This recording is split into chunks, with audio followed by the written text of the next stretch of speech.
Hello Virgo, Sun, Moon, Rising, and Venus signs. Kamusta kayo? Sana ba'y nasa mabuti kayong kalagayan? Welcome back po sa Star Tarot. Kung bago kayo rito, welcome din kayo. Thank you for your support. I truly appreciate it. God bless you all, Virgo. Una mensahe ninyo, we have retail. Ayan, sabi dito, if you have an idea in mind, this is giving you the green light that there is a need for it. So, baka, no, baka nag-iisip kayo or nagbabala kayo na baka put up kayo ng sarili ninyong tindahan, 'di ba? Retail store, yung mga ganon. So, you are maybe thinking of putting up your own business, no? Store, retail, yung ganon. So, napakaganda. Or pwede rin na baka gusto ninyong makipagsosyo, no, sa kung kanino man na merong retail store. So, pwedeng ganun din ang ganap dyan. So, congrats and good luck dyan.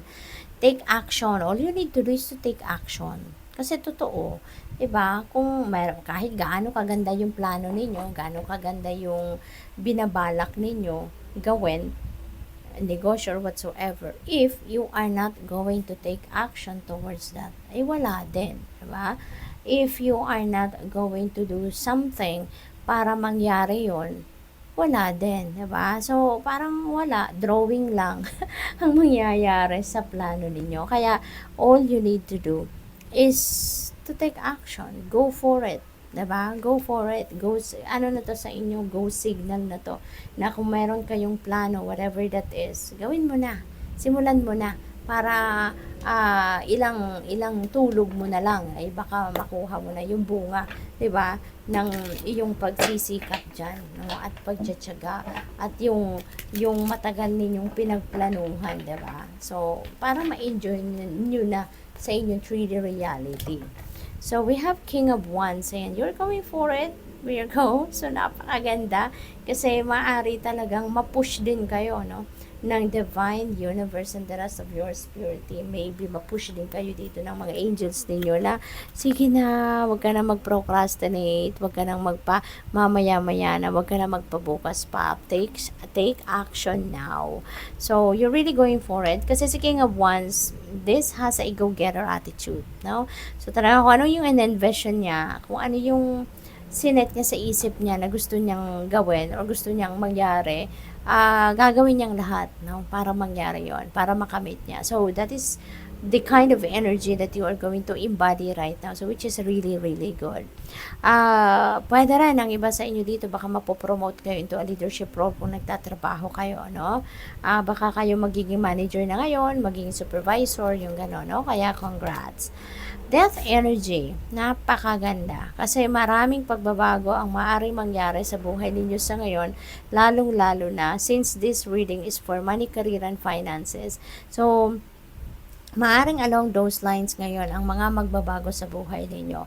So, pwedeng mabago na ngayon yung inyong financial landscape. Baka mas magiging abundant and prosperous na kayo.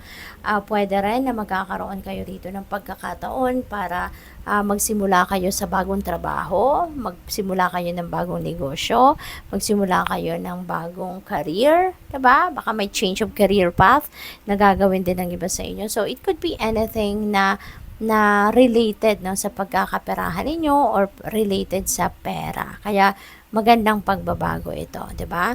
Ano to out with the old, in with the new. Anything, no, na hindi naman na nagsiserve ng highest good ninyo, tatanggalin mo na to, no? Babaguhin mo na yan, mag-shift ka ngayon ng energy. We have King of Cups and you have the support, no? You have the support in the King of Cups, no? Kung sino man ito, maaring ito yung nagpupush sa inyo, nag-encourage sa iyo, nag-a-advise sa iyo na sige, gawin mo 'yan, no? Maaring siya yung tumutulong sa iyo, nagbibigay sa iyo ng hints or nagbibigay sa iyo ng advice kung anong mabuti mong gawin para maisakatuparan mo ang mga pagbabagong ito or para marating mo yung tagumpay, no, pagdating sa inyong kaperahan, trabaho or negosyo. So, yun, no, you have that support. And probably then, Virgo, this could signify as well na may mga intuitive messages and intuitive nudges na pinapadala sa inyo ang universe. May mga insights inspiration na pinapadala sa inyo, kaya pakinggan ninyo ito. Okay? Importante na makinig kayo sa iyong intuition, no? Para nang sa gayon, magawa ninyo, no? Kung ano ang mga nararapat gawin para mas maging maganda at maayos ang kalagayan ninyo, no? Pangkaperahan. Hala?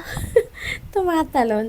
We have 2 of Wands. Ayan. So, decision making. So, meron, ibig sabihin dito na nag-iisip na kayo, meron kayong kailangan pagdesisyonan. So, nagte-take action na kayo. Kumbaga, nagsimula na kayo ng inyong first step dito sa kung ano man ang uunahin ninyo. Diba?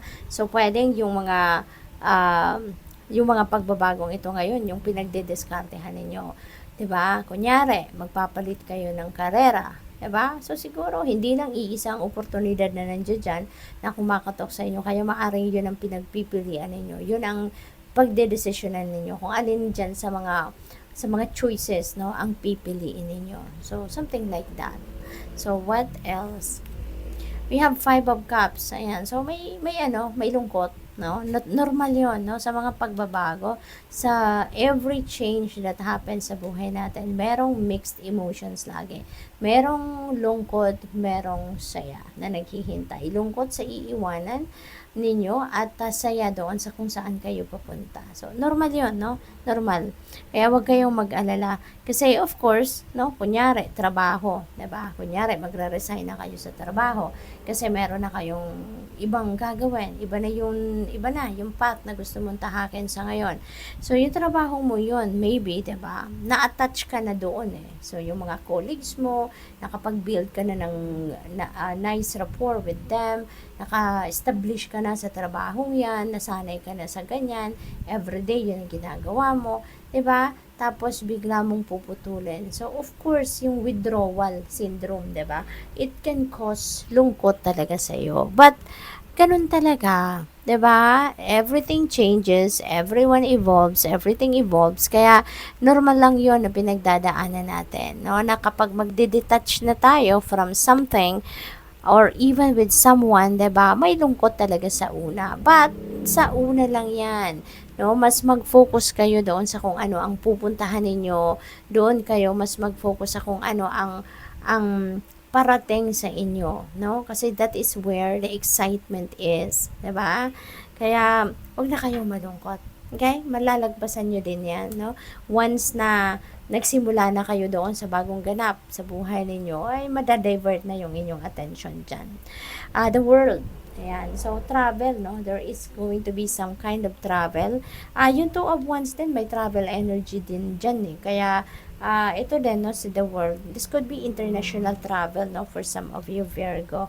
Maaring ano yan, baka yung travel na yan could be related to overseas job opportunity, pwedeng ganon, or baka yung travel na yan meron kayong a-attend ng mga seminars, conventions, mga ganon, baka mag-aaral kayo sa ibang bansa or sa ibang lugar. So, pwede, no, na yung travel could be related to that.